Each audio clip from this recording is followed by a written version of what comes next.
Reforma católica ou contra-reforma?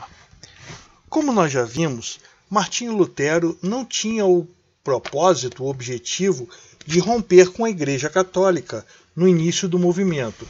Entretanto, os desdobramentos da Reforma Protestante inevitavelmente conduziram a um processo de ruptura dentro da Igreja. No século XVI, as críticas ao comportamento de integrantes do clero e à Igreja não ficavam restritas aos chamados protestantes. Muitos reclamavam uma profunda reforma da Igreja que trouxesse uma purificação das ações religiosas e o aperfeiçoamento da vida cristã. Entre aqueles que permaneceram ligados a Roma e aos poderes católicos, mas que também manifestaram suas críticas, destacaram-se o monge Erasmo de Roterdã.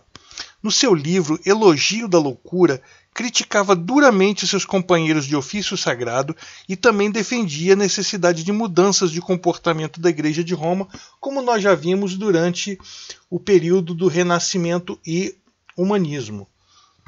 Reação e renovação encontram-se entre as motivações católicas durante o século XVI. Por isso, os estudiosos dividem-se com relação à maneira pela qual deve-se denominar as transformações da Igreja Católica nesse período.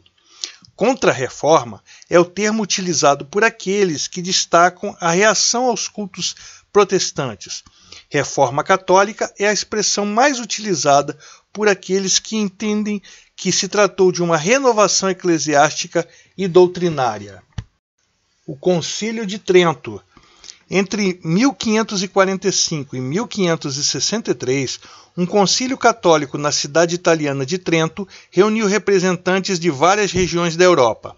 O seu principal objetivo era fortalecer o poder papal e esclarecer os católicos acerca das questões levantadas pelos protestantes. O Concílio de Trento manteve o latim como a língua litúrgica e dos textos bíblicos, reafirmou a infalibilidade do Papa, a proibição do casamento para o clero e a validade das práticas piedosas. Além disso, foram mantidas as participações nos 7 sacramentos para a salvação da alma: o batismo, a crisma, a eucaristia, o matrimônio, extrema-unção, confissão, unção de enfermos.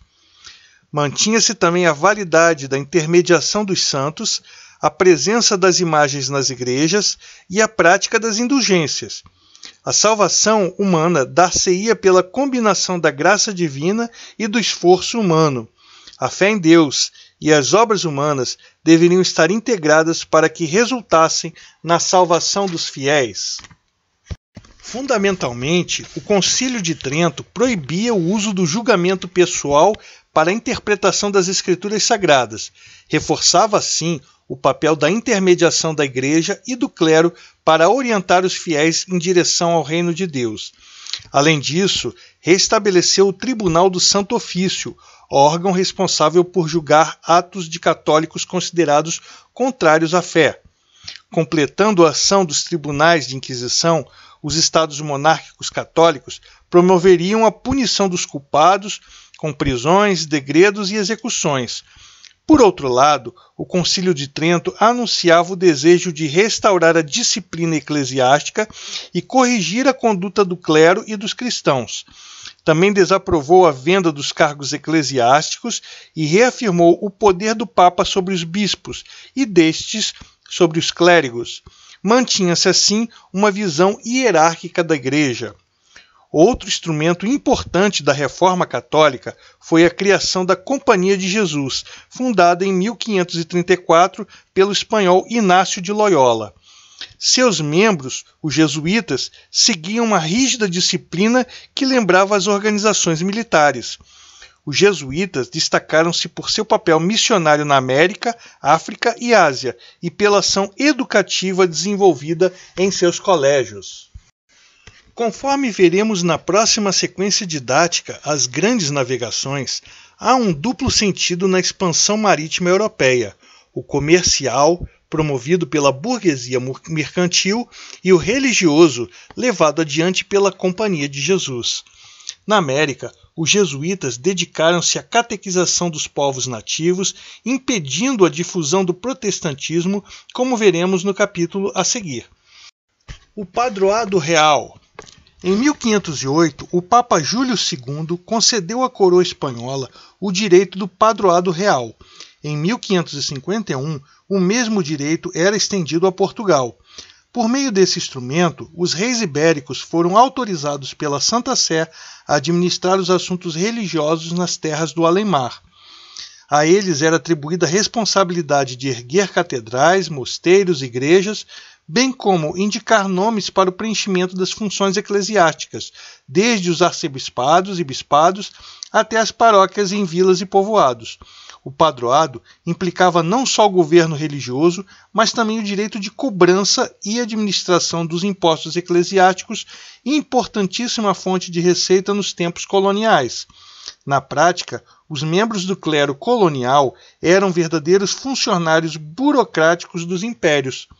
Além disso, até mesmo as decisões do Papa só teriam validade nesses territórios da Espanha e de Portugal após a aprovação das respectivas coroas ibéricas. Os clérigos que se insubordinassem ao controle monárquico poderiam ser afastados pelos reis. Os conflitos entre eclesiásticos e desses com os poderes civis eram também julgados pela coroa. As guerras de religião. A religiosidade converteu-se em fator de ruptura social e de intranquilidade política no interior de cada um dos reinos. As quatro grandes monarquias da Europa Ocidental, França, Inglaterra, Espanha e Portugal, procuraram estabelecer o controle sobre a religiosidade de seus súditos. Na França, por exemplo, a monarquia acabou posicionando-se ao lado das forças católicas e encarregou-se de exercer a forte repressão às ideias e aos seguidores protestantes.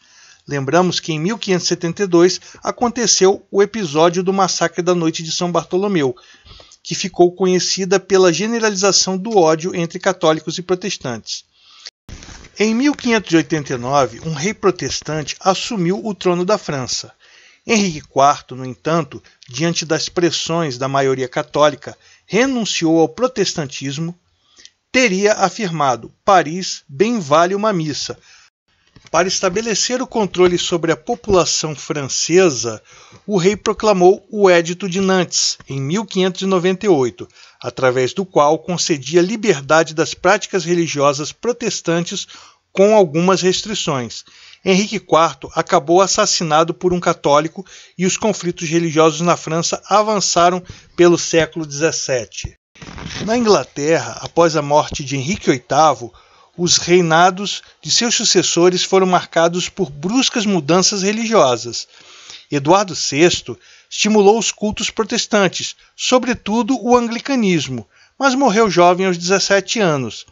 Maria I, sua irmã, reestabeleceu o catolicismo como religião oficial da Inglaterra, porém também acabou falecendo poucos anos depois. Elizabeth I, diante da necessidade de fixar uma orientação religiosa da monarquia, escolheu o protestantismo. Porém, a rainha manteve uma política cautelosa nos primeiros anos de seu reinado. Enquanto Elizabeth I procurava confirmar o anglicanismo na Inglaterra, as críticas à política da rainha partiram de grupos calvinistas ingleses que foram denominados puritanos, porque pretendiam purificar a igreja dos resíduos do catolicismo.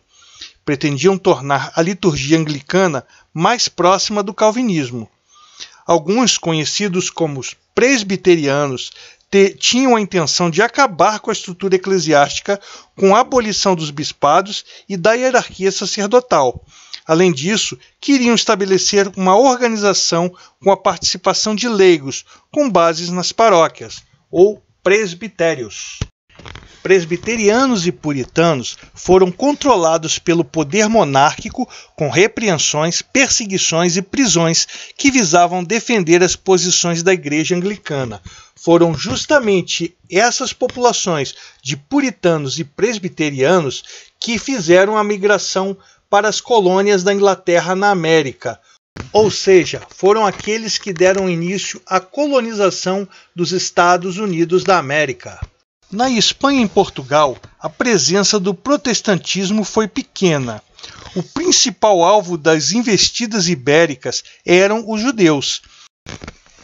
Em 1492, no ano da primeira viagem de Cristóvão Colombo à América, foi anunciada a obrigatoriedade da conversão dos judeus ao cristianismo na Espanha. As perseguições levaram milhares deles a fugir para outras regiões europeias, principalmente Portugal e França. Pouco tempo depois, a onda de perseguições e violência, que também se verificava em terras lusitanas, culminaria na imposição da fé cristã às comunidades judaicas. Criava-se na Península Ibérica duas novas categorias sociais: o cristão velho, que seguia a religião cristã havia gerações, e o cristão novo, judeu, recentemente convertido ou com algum parente judaico entre os seus avós ou bisavós. Entre os cristãos novos, duas outras diferenciações: o converso, de quem sempre se suspeitava de judaísmo, e o marrano, judeu que mantinha sua fé original, mas que praticava exteriormente a religião cristã apenas para sobreviver.